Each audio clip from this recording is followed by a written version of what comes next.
Hello mga ka-Sunnyside! Hello there! Ako nga pala si Chef Tim. At today, gagawa tayo ng kimchi fried rice with pork chop. These are the ingredients for my kimchi fried rice with pork chop.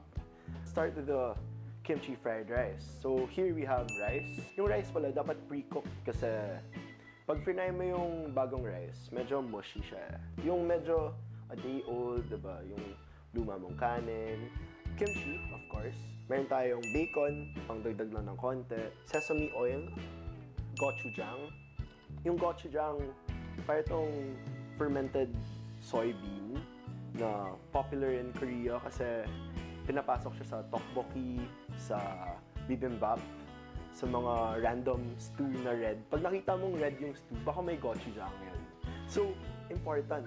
Pero optional. Pero masarap siya sa kimchi fried rice. Next, ito yung pork chop. Salt, pepper, garlic powder, cayenne pepper para may medyo spice, diba? Add some spice into your life. Yung pork chop, naka-pre-slice siya. Okay. Kita niyo yan? May cut yung fat. Kasi, diba, nagka-curl yung pork chop pag di mo kinut yung fat.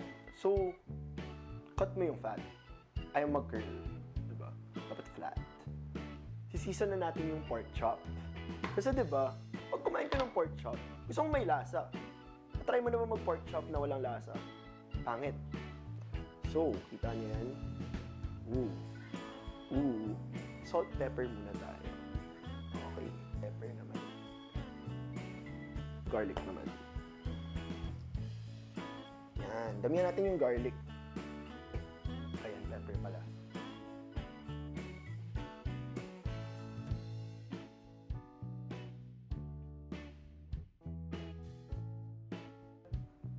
Hi!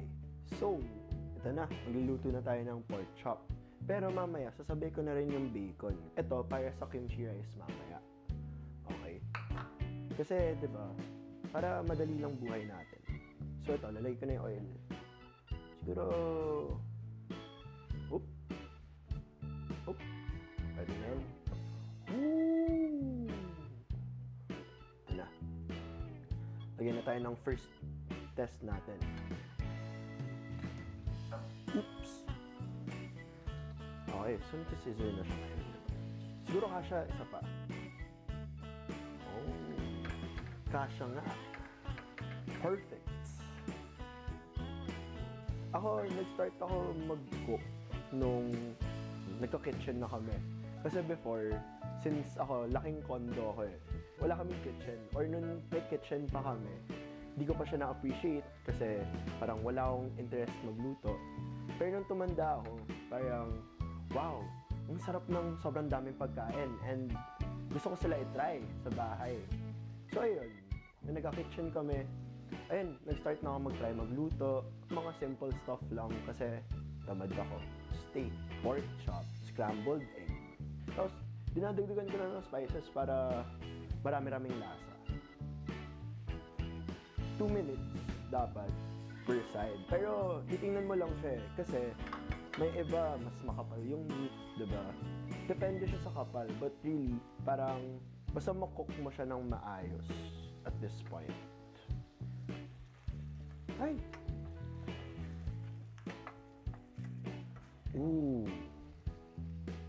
Oh, luto na yan. Okay. So, huwag nyo kalimutan na medium heat, okay na yun. Kasi yung pork, pag maluluto nyo sa kanya, tapos kinain nyo siyang raw, abot nyo salmonella. So, let's avoid that, diba? Patapos na, kasi kita nyo, nagba-brown na siya. Pag brown, meaning nun, good, diba? Pag golden brown, meaning nun, golden good. O, sabihin nyo mali. Hindi. So, parang patapos na rin. Okay, so, tapos na natin yung pork. May bacon pa tayo. Masagyan natin yung bacon. Okay. Siguro, low heat na lang to.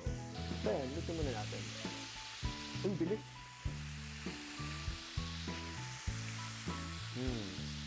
Scrumptious. So, diba, kanina, sinabi ko, pag nag-brown, parang good na. So, antayin natin mag golden brown para mag golden good. Okay. Ay, bring home the bacon. So ngayon, umuwi na yung bacon. Yung kimchi naman. Okay, notice nyo, medyo dry yung kimchi kasi drain natin. Sinet aside natin for later kasi ilalagay natin siya sa kanin pag pumasok na siya. So, papasok muna si kimchi. So, mainit yung pan kasi reuse ko yung oil. Kasi, di ba, para dumali buhay natin lahat. So, antayin natin yung kimchi mag-brown. Itong kimchi fried rice, makipag-break sa akin yung ex ko.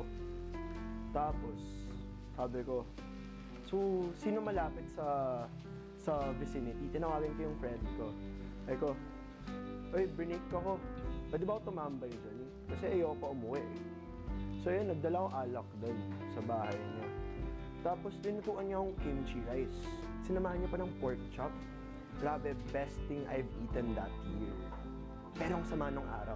Pero, ang sarap ng pagkain. Naisip ko, shit, kimchi fried rice with pork chop. Sobrang best meal for comfort food. Okay, sige, lagyan na natin yung kanin.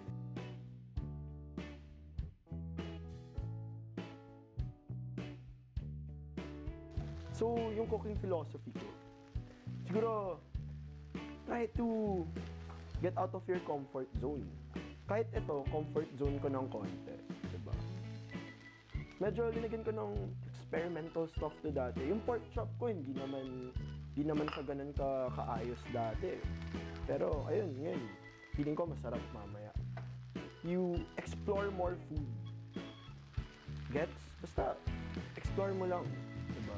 So, yung bacon, nandito kanina. Tapos, linagyan ko na rin ng gochujang para po dumali buhay natin lahat. Diba? Lagyan ko rin ng sesame oil para may sesame flavor. Food is comfort. And comfort is love. Therefore, kimchi rice is love. Basically, malalaman mo kung okay na tong kimchi rice pag na-mix mo na lahat. So, pag wala na kayong makitang white, it means it's right. Diba? Not white means it's right. Okay mga ka-sunny side, so tapos na tayo magluto today. Ito na siya. Ayan. Pero diba, masyado ito marami. So, lalagyan natin siya into a smaller bowl. Bang! Diba? Pero, diba, biased pag ako nag-try, tapos sinabi ko masarap. So, hanap tayong kakain nito. Hoy! Renzo! Okay, ito si Renzo. So, tatry niyo yung pagkain. Any? Wow, takaw. Oh, kamusta? Kamusta? Oh. Sige, oh. Sige nga. Ay, ayos pa niya. Para may kapit na ito. Okay, thank you ah. And thank you rin sa inyo mga ka-Sunny Side for making subaybay our show. See you next time.